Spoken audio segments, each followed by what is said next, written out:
questions by middle schoolers. Today's question is, none of us like suffering. We wished it never happened, like the loss of a loved one, wars, natural disasters.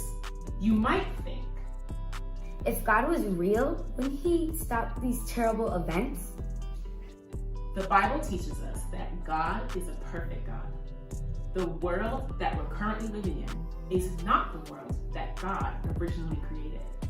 Human sin is what allowed suffering to come into this world. Okay, that makes sense. But why does God allow us to suffer? To ignite growth within us, God allowed us to experience suffering. Take, for example, the story of Joseph. His brothers committed all kinds of evil against him. They kidnapped him, threatened to kill him, and eventually sold him into slavery. At the end of Genesis, everything comes full circle as Joseph is the vice president of Egypt.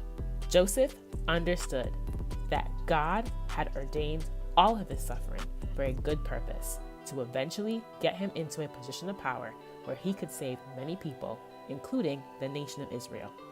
Now, we might not always be able to see the bigger picture like Joseph could, but we can be confident that God accomplishes greater goods through the evil and suffering we face.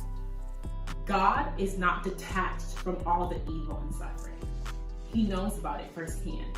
So that's why He came down.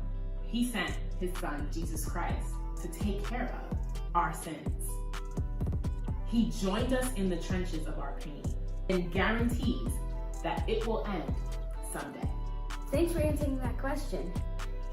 DM us on IG, Snapchat, or you can email us if you have any more questions about God.